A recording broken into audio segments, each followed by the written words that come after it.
In the shadow of Boston's crumbling skyline sits a forgotten monument of pre-war might, Fort Strong, a heavily fortified military installation on a small peninsula. But what really happened here? What was Fort Strong's purpose before the Great War, and why does the Brotherhood of Steel want it cleared so badly? Today, we're diving deep into the grim and hidden history of Fort Strong, where propaganda, nuclear innovation, and unethical experimentation all came together in one tragic prelude to the end of the world. Now, to get a good picture of this whole story, we have to look back at Fort Strong's history. Fort Strong dates back well before the bombs fell. It was originally a conventional US Army base in the Boston Harbor, used for training, munition storage, and local defense. On the surface, it looked like just another East Coast military site, but behind the walls of this fortress, something more sinister was brewing.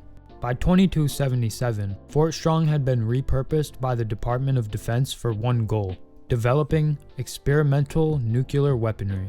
And not just missiles or warheads. They were working on compact battlefield nukes, what we now know as mini-nukes, and they were aiming to make the very first Fat Man launcher. If the player decides to go to Fort Strong, you'll find it littered with Fat Man launchers and mini-nukes. And that's no coincidence. This is where they were made. Terminal entries and Brotherhood briefings confirm that Fort Strong was the primary testing facility for the US military's experimental heavy weapons program.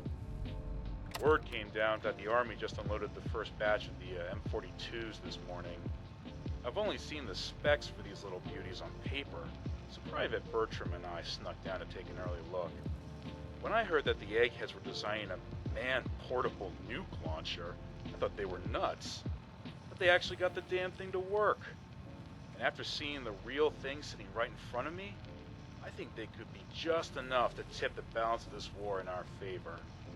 I mean, can you imagine the look on the enemy's face when we get dropped into Anchorage carrying these babies? They won't know what hit them.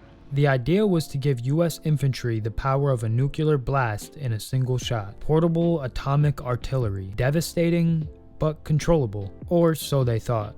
Soldiers stationed here were trained to fire Fat Men, test mini-nukes, and even operate alongside power armor prototypes designed to withstand nuclear fallout. But just like Fallout in usual fashion, here's where things get a bit more twisted. Some lore-savvy fans believe Fort Strong may have been the site of human testing. There are theories based on cut content and terminal implications that early versions of the mini-nuke were highly unstable. It's also theorized that prisoners of war or even political dissidents were exposed to radiation from these tests under the guise of live fire exercises. Terminal logs at the base reference failed field trials and unexpected personal losses. And guess who helped cover it up? The same shadowy military divisions behind the Power Armor and Liberty Prime projects. This place wasn't just a testing site for mini-nukes. It was a dumping ground for unethical experiments fueled by wartime paranoia. Now you may be saying, okay, we know the backstory of Fort Strong and what they were doing there,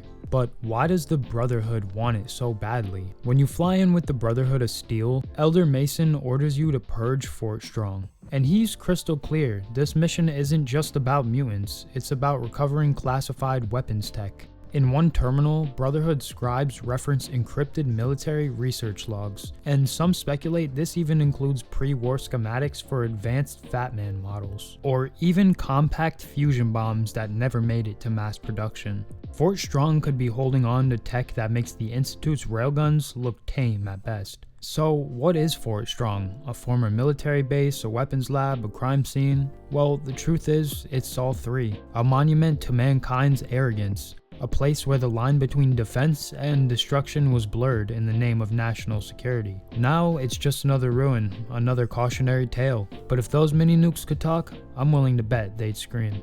Anyways guys, that's all we have for today. If you enjoyed this video, consider launching a mini-nuke at that like button, and leave a comment about which place I should explore next in the wasteland. Jack Rants, out.